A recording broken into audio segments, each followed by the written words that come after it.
bonsoir à tous. J'espère que vous allez bien. J'espère que vous allez très bien.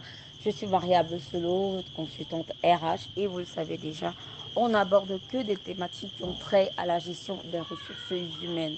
Alors, vous avez déjà fait un podcast il y a quelques temps sur les élections des délégués du personnel, voilà, pour vous annoncer le lancement et quelques techniques que vous devriez utiliser par rapport à la bonne organisation de ces élections.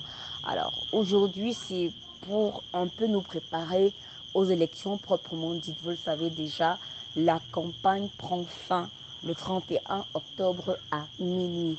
Donc demain, à minuit, il n'y aura plus de possibilité de battre campagne. Ce sera vraiment la dernière journée le 31 octobre.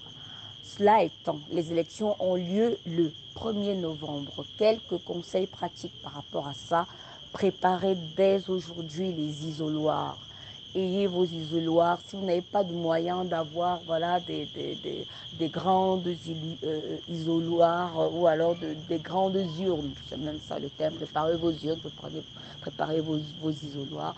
Si vous n'avez pas de moyen d'avoir des grandes urnes trop chères. Vous pouvez simplement prendre des seaux transparents dans lesquels je vois les gens, vendeurs ambulants, vendre des œufs à l'intérieur.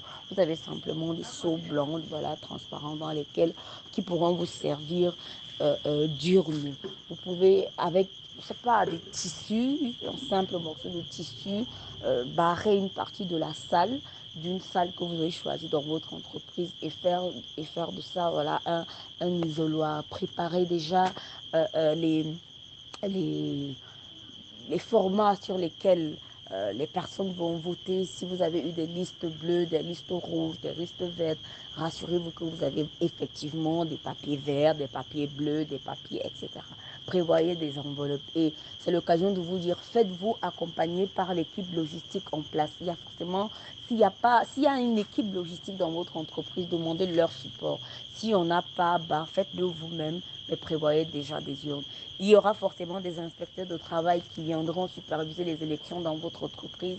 C'est l'occasion de préparer voilà, un petit casse-croûte, de préparer leur arrivée, de préparer, qui se sont quand même importants. C'est quand même des représentants de l'État qui viennent dans votre entreprise. Donc rendez ça sérieux et attendez-vous à recevoir voilà, des autorités étatiques qui viendront. Après les élections, ou du moins pendant les élections, faites preuve, demandez un appui sécuritaire. Et puis arriver, voilà, qu'il y ait des gens qui se plaignent, qui crient, qui veulent demander à, si vous avez un département sécurité, demandez-leur voilà, d'être prêt à intervenir s'il y a des cris, des bagarres, des batailles. Ça peut arriver, on ne sait jamais, je vous dis juste de prévoir. Euh, il est bien évident que à la date d'aujourd'hui, vous devez déjà connaître qui sera scrutateur, qui sera prévoyez déjà toutes ces choses-là. Autre petit détail sur lequel je voudrais attirer votre attention, c'est la nécessité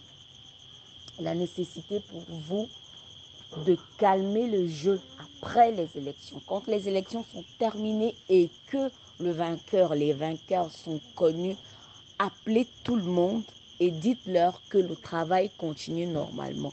Il est important qu'il n'y ait pas, que les employés ne restent pas en conflit, notamment ceux qui se sont frottés au jeu de la campagne électorale, voilà, à ce jeu électoral. Donc, faites une réunion de mise au point. On ne souhaiterait pas avoir des collaborateurs qui ne se parlent plus dans les couloirs, qui ne se parlent plus parce que voilà, il y a eu des élections de délégués du personnel. Donc, calmez le jeu, faites baisser complètement la pression après ces élections-là et que les choses reprennent à la normale. Donc, beaucoup de courage et que le meilleur gagne.